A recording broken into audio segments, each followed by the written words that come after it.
Toronto is the fastest growing city in North America, according to a bunch of articles, of which I fact-checked none, including this one by Huffington Post. Now, it's the biggest city in Canada, and last year in 2018, we added 77,000 new people to the mix, according to that same article. Now, with all this new growth, there's obviously going to be frustrations, which is convenient because complaining is already somewhat of a Toronto pastime. Typically, it's about the TTC. If you're not familiar, it's one of the most bush league transit systems of any major metropolitan city in the developed world.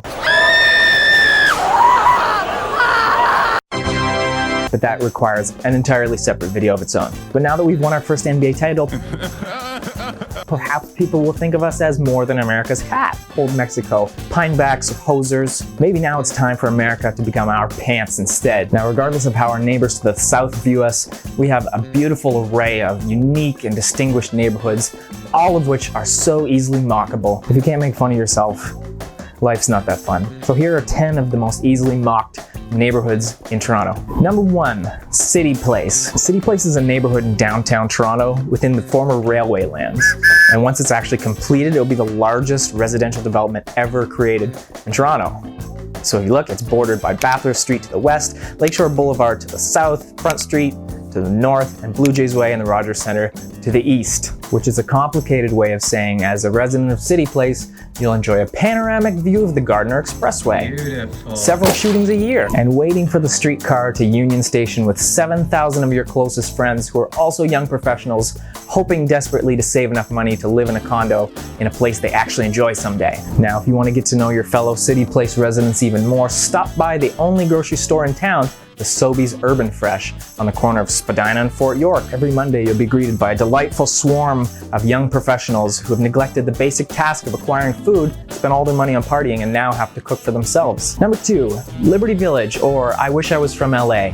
Liberty Village is a neighborhood in Toronto. It's bordered to the north by King Street West, to the west by Dufferin, and to the south by the Gardiner Expressway. To the east, you have Strachan Avenue, and the northeast by the CP railway tracks. Now, you're saying to yourself, I'm not sure, do I live in Liberty Village? Here's an easy checklist for you. Did my parents buy my condo for me? Do I have a French bulldog? Am I an account executive at a creative agency like Cosette or Huge? Am I naturally more superior to everyone else due to my inaccessibility by public transit? Do I have a roommate? Do I spend 70% of my $50K salary on avocado toast? But don't worry, Liberty Village, you've got a Metro grocery store, you've got your LCBO, you've got your parents' cottage in Muskoka that you can take the boys up to on the weekend. If you guys just cut back on the kombucha, maybe you can save up enough to eventually move to LA, or at least go there once a year and have strong opinions about it. Number 3, let's talk about King West Street. Now, this is one street in a part of a larger entertainment district downtown. And this is a place where you come if you want to go partying. Now grab your Aldo loafers and your Drakkar Noir. It's time to pretend to be rich. Text 9 of your closest bros, because tonight we're spending $650 on one bottle of alcohol with a sparkler in the top. Maybe this way, if being an entry-level analyst on Bay Street doesn't impress her, showing her how much debt you can go into on your MasterCard will. But don't worry, if you leave Citizen empty-handed, you can always beat up a stranger on the way to Pizza.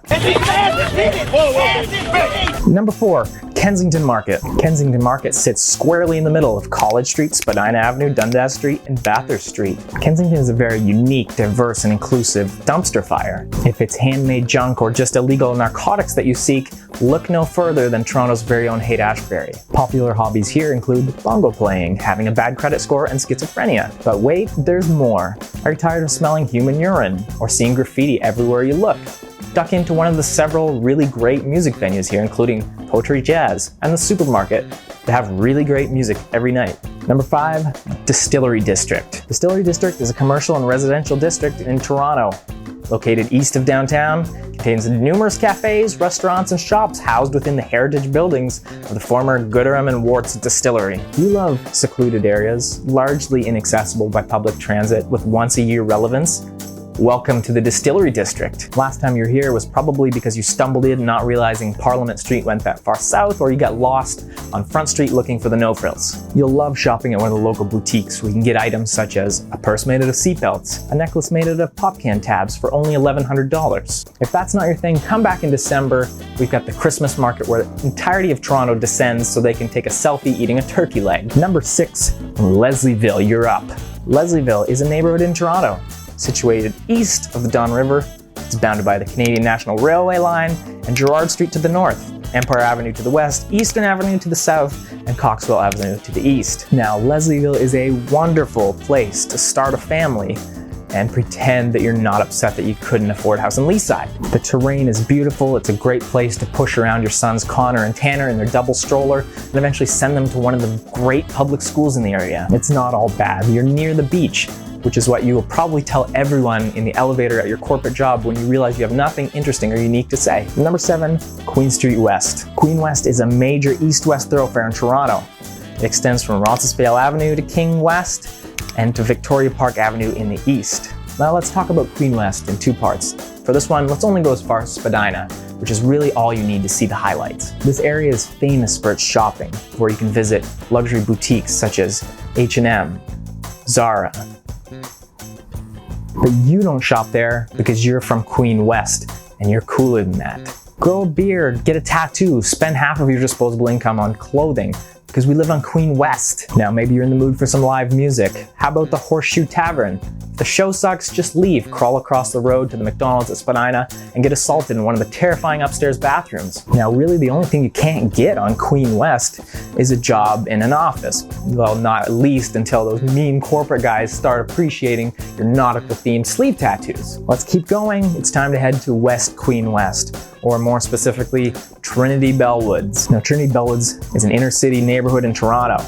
It's bounded on the east by Bathurst Street, to the north by College, and the south by Queen West and Dovercourt. Now here you're going to find a beautiful array of people who currently wish they were at Coachella or Burning Man. Don't expect to find a lot of Bay Street suits here. Instead, maybe join a drum circle, and rest assured no one will ask you, hey, do you think there's any municipal bylaws that would preclude me from smoking this marijuana in a public park? If you eventually tire of watching shirtless bros play catch, head back out to Queen West, where you can expect to pay 10 times the average market price for an ice cream cone. But be careful, don't get hit by a streetcar as they come by every 4 hours. Number 9, Yorkville. Yorkville is a neighborhood and former village in Toronto. It's roughly bounded by Bloor to the south, Dovercourt to the north, Yonge Street to the east, Avenue to the west, and it's kind of considered part of the Annex neighborhood. Now throw your Fendi bag in the back of the Bugatti.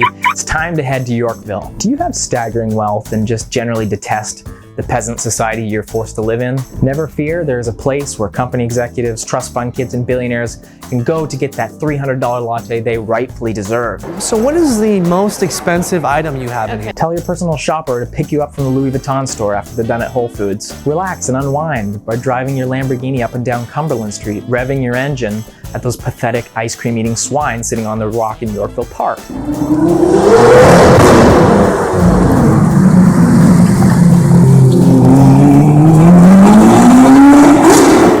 Number 10, the last and final, Yonge and Dundas Square. Yonge and Dundas is a public square at the southeast corner of the intersection of Yonge and Dundas, obviously.